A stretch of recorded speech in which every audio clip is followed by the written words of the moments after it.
Two Renaissance legends, one epic rivalry, Leonardo da Vinci versus Michelangelo Buonarroti. It's the ultimate showdown of genius. Think Marvel versus DC, but for the high Renaissance. In one corner, the visionary painter-inventor Leonardo. In the other, the indomitable sculptor-painter Michelangelo. Who reigns supreme in this clash of artistic titans? Who's your pick? Welcome back to Epic and Extraordinary, the channel where history's heavyweights settle scores across centuries. Today, we pit two of the Renaissance's greatest minds against each other in a battle of brush and chisel. One was a painter, inventor, and scientist. The other, a master sculptor who painted the heavens on a chapel ceiling. They were Leonardo da Vinci and Michelangelo, and their real-life rivalry was as legendary as their art. These two did not just create masterpieces, they embodied two different philosophies of art and life. They even openly traded insults in the streets of Florence, each convinced of his own brilliance. In this showdown, we'll explore their contrasting personalities, their artistic philosophies, their signature masterpieces, and the fiery competition that defined the high Renaissance. Who left the bigger mark on history? Stay tuned and decide for yourself. Before we dive deeper, let's arm ourselves with a few jaw-dropping facts about these two icons, and maybe bust a myth or two. Did you know? Leonardo wrote many of his notes in mirror image cursive, right to left. He was ambidextrous and could draw with one hand while writing backward with the other. Whether he did this to keep his inventions secret or simply because it felt natural to a left-hander, it gives his notebooks a secret code vibe. Flying machines, armored tanks, robots. Leonardo sketched ideas for all centuries before they became reality. And Michelangelo, despite painting one of the greatest frescoes of all time, he insisted that he is not a painter. Michelangelo saw himself first and foremost as a sculptor. He even signed one of his sculptures, the Pietà, after overhearing people credit it to another artist. He literally carved his name into history. Pretty cool, right? If you're as amazed as we are, hit that like button. Now it's decision time. Are you Team Leonardo or Team Michelangelo? Vote in comments and let the battle of artistic opinions begin. Picture Florence, Italy in the early 1500s. The Renaissance is at full blaze. Leonardo da Vinci, now in his 50s, is a living legend. The older statesman of art, known for painting the Last Supper and unraveling nature's mysteries with his sketches. He's charming, well-dressed, and famously curious about everything. In the same city, a fiery young sculptor in his 20s, Michelangelo Buonarroti, is carving a giant out of marble that will stun the world. He's intense and unapologetically proud of his craft. The stage is set for a clash of titans. These two men could not be more different in personality. Modern accounts describe Leonardo as a graceful, genial man, charming and well-mannered, a courtly gentleman who could play the lyre, tell a good story, and win patrons with his charisma. Michelangelo, by contrast, was harsh, solitary, and driven. He dressed plainly, was often lost in his work, and cared little for pleasantries. Where Leonardo mingled with dukes and kings, Michelangelo preferred the company of marble blocks and his own turbulent thoughts. It was like a Renaissance version of opposites. One a polished polymath, the other a brooding genius. Beyond personality, their artistic philosophies were worlds apart. Leonardo believed that art and science were two sides of the same coin. To him, painting was the supreme art because it could capture the full spectrum of nature, every subtle gradation of light and texture. He studied anatomy, optics, botany, geology. All nature was his teacher. Leonardo wrote that the painter's mission was to remake nature through deep understanding. He saw divine truth in the patterns of the natural world. For example, the mathematical spirals of a shell or the exact anatomy of a muscle. If God is in the details of nature, Leonardo wanted to reveal him with each brushstroke. Michelangelo, on the other hand, approached art in a deeply spiritual and philosophical way. He was influenced by Neoplatonic ideas, the notion that earthly beauty reflects a higher divine beauty. For Michelangelo, the human form was God's supreme creation, the vessel of the soul, and thus the greatest subject for art. He famously said he saw the angel in the marble and carved until he set it free, believing the perfect form was already within the stone. Painting for him was a way to narrate human drama and faith through muscular bodies and powerful poses. The divergence of principle between Leonardo and Michelangelo was profound. One looked outward to the natural world for truth. The other looked inward to the human spirit for meaning. In other words, Michelangelo thought Leonardo's art theory was rubbish. Leonardo, for his part, left a subtle sting in his notebooks. He warned about painters who exaggerate muscles to the point their figures look like bags of walnuts. A thinly disguised jab at Michelangelo's ultra-buff figures.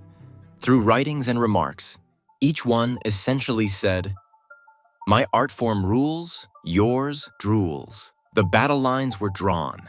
Now, what about their masterpieces?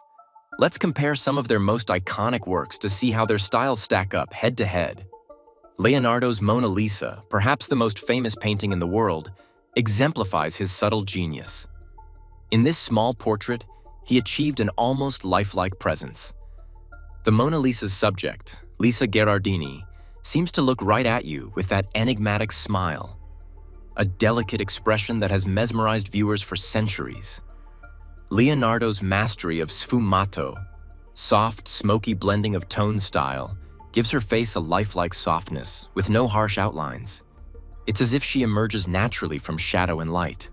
Contemporary observers were astonished at how realistic and yet mysterious this painting was. Leonardo poured his obsession for nature's subtleties into it. He once wrote that painting is a matter of the mind, and indeed Mona Lisa feels psychological, alive with thought and interior life. Michelangelo's David, by contrast, is bold, monumental, and impossible to ignore. Carved from a single block of Carrara marble between 1501 and 1504, the statue stands over 17 feet tall or 5.17 meters, essentially a colossus towering above viewers. David depicts the biblical hero before his battle with Goliath, a moment of poised tension. Every muscle and vein on this nude figure is carved with breathtaking accuracy. David's anatomical perfection reflects Michelangelo's intensive study of the human body. Unlike earlier, boyish depictions of David, Michelangelo's hero is a fully developed young man, athletic and beautiful, the embodiment of the ideal male form. It's a masterclass in confidence and controlled power. When unveiled in Florence in 1504, people gasped at its lifelikeness and grandeur. The city instantly adopted David as a symbol of its own republican defiance. Small Florence ready to face down any giant. Michelangelo's philosophy is literally etched in stone here. The divine can be seen in the perfect human body. Where Leonardo's Mona Lisa is subtle and inward, Michelangelo's David is bold and outward, a public spectacle of virtuosity and ideal beauty. Now for another matchup of masterpieces. Leonardo's The Last Supper versus Michelangelo's Sistine Chapel frescoes. These are grand, complex works that show each man at the height of his powers in painting. Leonardo's The Last Supper is not on canvas, but a mural painted on the wall of a convent dining hall in Milan. Even in its faded, damaged state today, this scene is striking. It depicts the moment Jesus tells his 12 disciples, "One of you will betray me," capturing the shockwave of emotion that ripples through the group. Leonardo arranges the disciples in 4 clusters, each reacting in their own human way. Surprise, anger, disbelief, anguish. It's essentially Renaissance cinema. Every face is a character, every gesture a response. In the center, Jesus is peaceful, reaching toward bread and wine, symbolizing the coming sacrifice. This painting showcases Leonardo's brilliance at drama through detail. For example, Judas is cast in shadow, clutching a bag of silver, knocking over a salt cellar, a sign of betrayal. Subtle clues woven into the image. Leonardo experimented with painting techniques here, seeking richer colors than true fresco would allow, which sadly caused the mural to deteriorate rapidly. But in its concept, The Last Supper was revolutionary. A biblical scene rendered with unprecedented realism and emotion.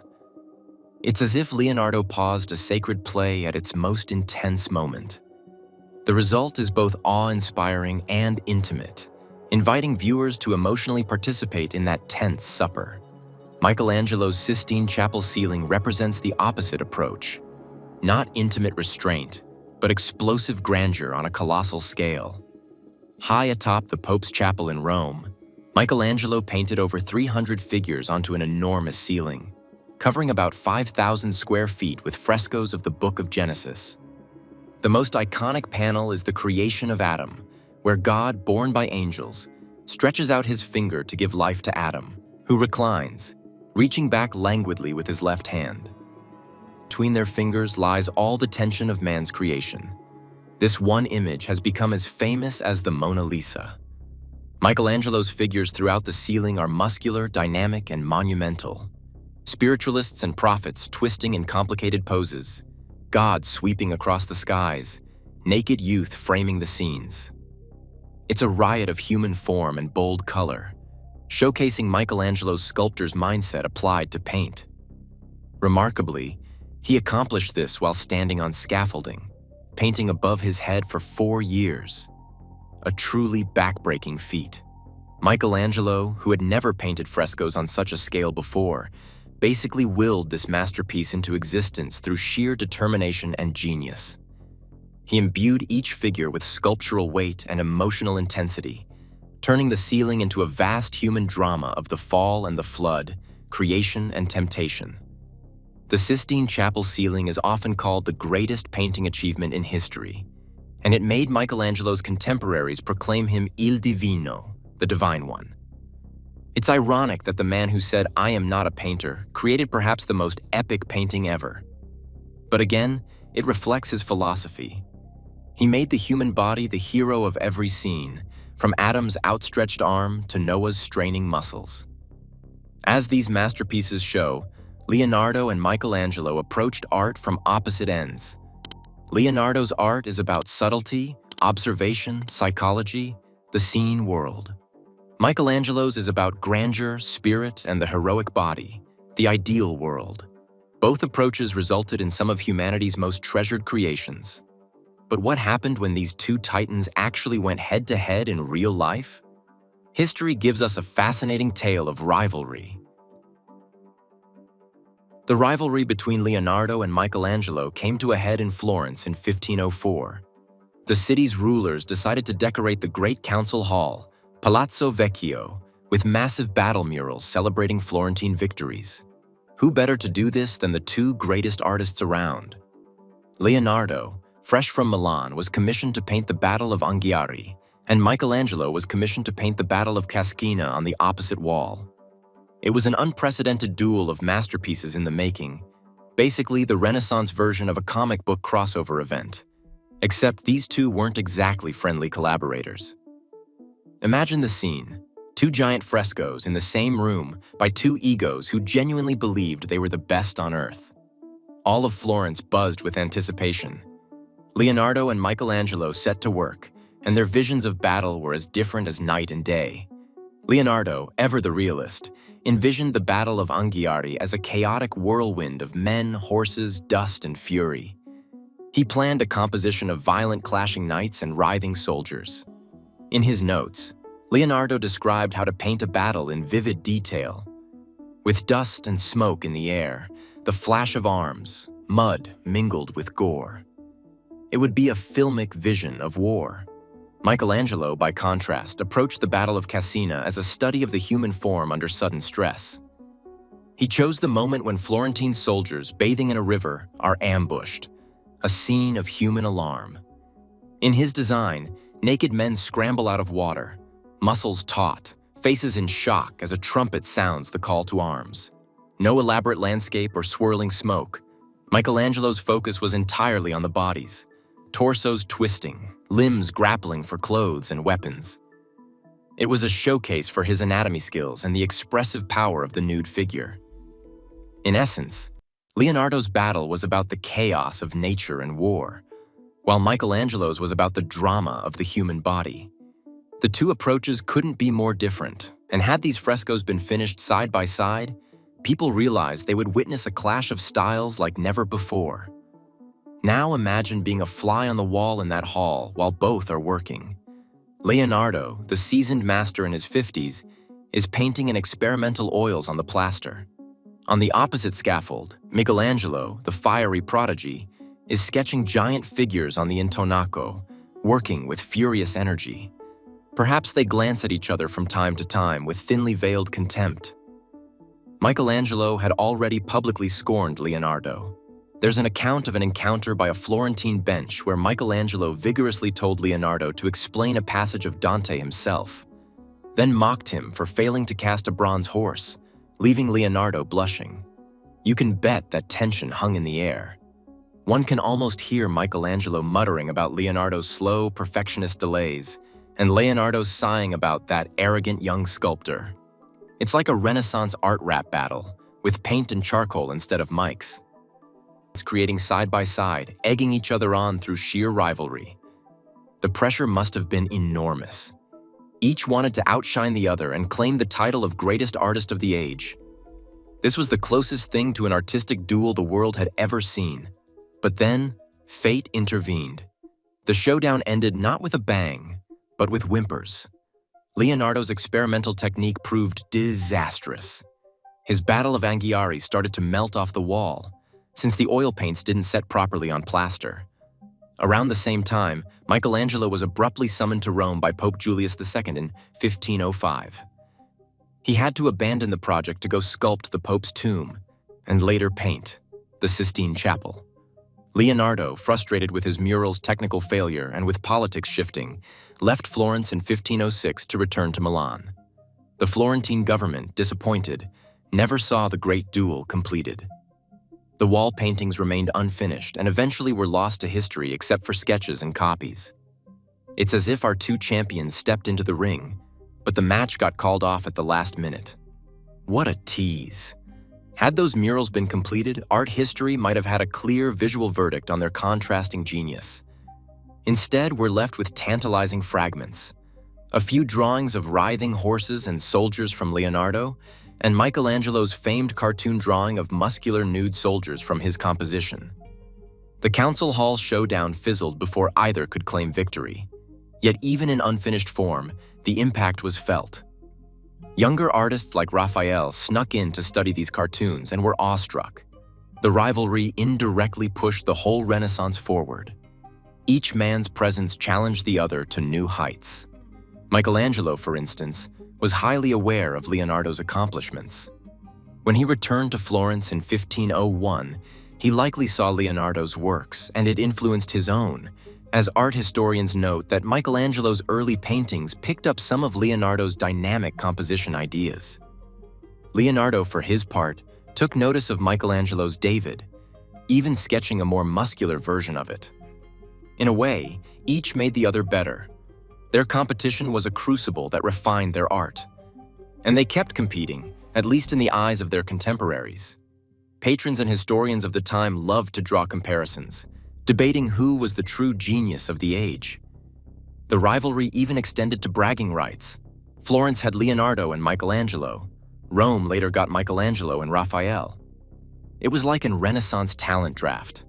Even though Leonardo and Michelangelo never had a personal friendship, in fact, there was evident dislike.